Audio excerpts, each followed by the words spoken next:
బర్రెలక్క ఈ పేరు తెలియని తెలుగువారు లేరంటే అతిశయోక్తి కాదు. మొన్నటి వరకు కేవలం సోషల్ మీడియాలో ఫాలో అయ్యే వారికి మాత్రమే ఆమె తెలుసు. కానీ తెలంగాణ అసెంబ్లీ ఎన్నికల వల్ల బర్రెలక్క అలియాస్ కర్నె శిరీష పేరు 2 తెలుగు రాష్ట్రాల్లో మారుమోగిపోయింది. ఎన్నికల్లో ఆమె కొల్లాపూర్ నుంచి స్వతంత్ర అభ్యర్థిగా పోటీలో నిలబడడం సంచలనంగా మారింది. ఈ ఎన్నికల్లో ఆమె నిరుద్యోగుల తరపున నామినేషన్ వేసింది. ప్రత్యక్షంగా పరోక్షంగా ఎందరో బర్రెలక్కకు మద్దతుగా నిలిచారు. అయితే ఈ ఎన్నికల్లో ఆమె ఓడిపోయింది. కానీ జనాలు మాత్రం ఎన్నికల ఫలితాల వేళ బర్రెలక్కకు ఎన్ని ఓట్లు వచ్చాయో తెలుసుకోవడానికి విపరీతమైన ఆసక్తి చూపారు.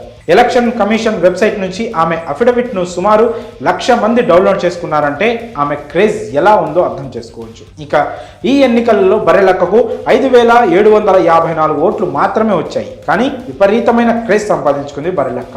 ఎన్నికల వేళ పోటీలో నిలిచిన బర్రెలక్కను ప్రశంసించిన నెటిజన్లు తాజాగా ఆమెపై విమర్శలు చేస్తున్నారు. బర్రెలక్క, నువ్వు ఇలాంటి పనులు చేసుకునే బదులు బర్రెలు కాసుకో అని ట్రోల్ చేస్తున్నారు. ఇంతకు ఏం జరిగింది?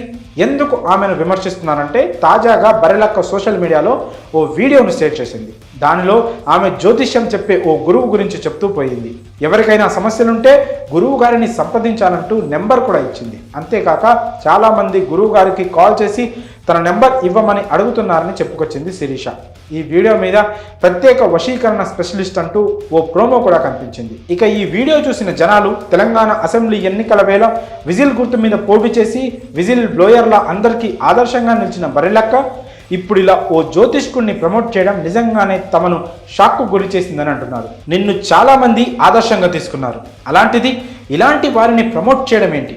మరి నువ్వు ఎన్నికల్లో ఎప్పుడు గెలుస్తావు? నీకు జాబ్ వస్తుందా రాదా అని మీ గురువు గారిని అడుగు. నువ్వు ఇలాంటి పనికి మాలిన పనులు చేయడం కన్నా బర్రెలు కాసుకోవడం మేలు అని ట్రోల్ చేస్తున్నారు. డిగ్రీ చదివిన ఉద్యోగం రాకపోవడం, బర్రెలు కాసుకుంటున్నానంటూ గతంలో శిరీష పోస్ట్ చేసిన సెల్ఫీ వీడియో వైరల్ అయిన విషయం తెలిసిందే. దీంతో అప్పటి ప్రభుత్వం ఆమెపై కేసు కూడా పెట్టింది. అయినా వెనక్కి తగ్గని శిరీష తెలంగాణ అసెంబ్లీ ఎన్నికల్లో కొల్లాపూర్ నుంచి స్వతంత్ర అభ్యర్థిగా పోటీ చేసింది. వేలాది మంది ఆమెకు మద్దతుగా నిలిచారు. అసెంబ్లీ ఎన్నికల్లో ఓడినా శిరీష ఇప్పుడు లోక్సభ ఎన్నికల్లో పోటీకి సిద్ధమవుతుంది. విజయం సాధించే వరకు ఎన్నికల్లో పోటీ చేస్తానని చెప్పుకొచ్చింది. అలాంటిది ఇప్పుడు ఇంత సడన్ గా గురువు గారంటూ ఎవరో జ్యోతిష్కుడిని ప్రమోట్ చేయడాన్ని నెటిజన్లు తప్పుపడుతున్నారు.